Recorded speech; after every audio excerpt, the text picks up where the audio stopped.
présentement au Gîte et Boulangerie à la Marguerite avec Madame Marguerite. Est-ce que vous pourriez me parler un peu des services que vous offrez ici? Moi, je suis ouverte depuis 2006. Ça va faire 14 ans cette année, à août 2006. Les services offerts sont surtout les services d'hébergement, bed and breakfast, ouverts 7 jours semaine à l'année. Et puis ensuite, étant donné qu'on est dans un petit village, pour compléter les services, le service de la boulangerie, le service de la pâtisserie aussi.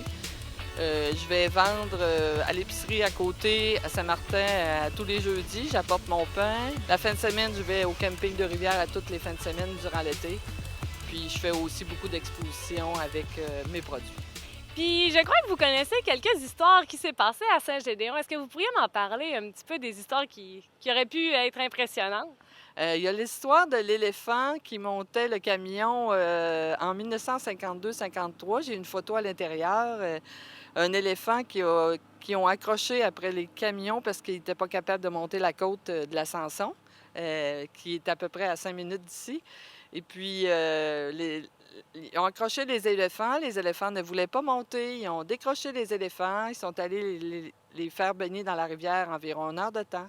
Ils ont raccroché les éléphants au camion, puis ils ont remonté la côte. Fait que j'ai une photo de ça qui est impressionnante, puis que les gens trouvent une histoire assez spéciale. Même j'ai des gens qui sont venus souper sur réservation dans le temps des fêtes, puis cette famille-là connaissait, leur grand-mère leur parlait de cette histoire-là.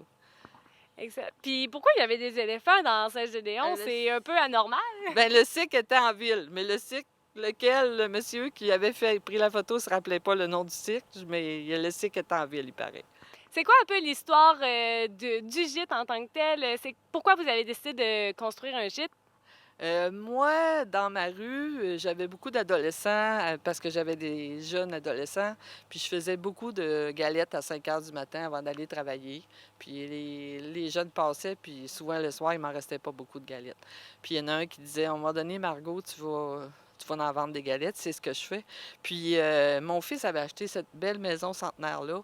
Puis il est parti dans l'Ouest, resté. Puis la dernière hiver que je travaillais à Saint-Georges, ça faisait 35 ans que je travaillais en couture.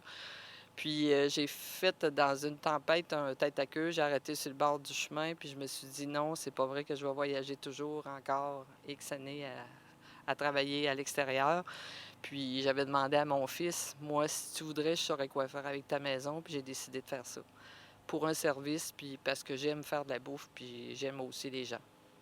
Fait que là, j'ai des amis à travers la province de Québec, un peu partout, mais j'ai pas beaucoup le temps d'aller les voir. Eux, ils viennent te voir, par contre. Exactement. Pour plus d'informations, comment on fait pour vous rejoindre? Bien, je suis aussi sur le site de Destination Beauce. Puis si vous faites bonjourquebec.com, le site de la Corporation de l'industrie du Québec, CITQ, c'est sûr que je vais sortir parce que je suis en hébergement. Parfait. Est-ce qu'il y a d'autres sites Internet qu'on peut vous retrouver aussi? Je suis sur Facebook aussi. Souvent, il y a des photos de mes produits, des chambres, Oui, c'est facilement trouvable. Merci beaucoup, Marguerite. C'est tout pour le gîte. On vous invite à venir manger des petits pains ou des galettes, c'est ça?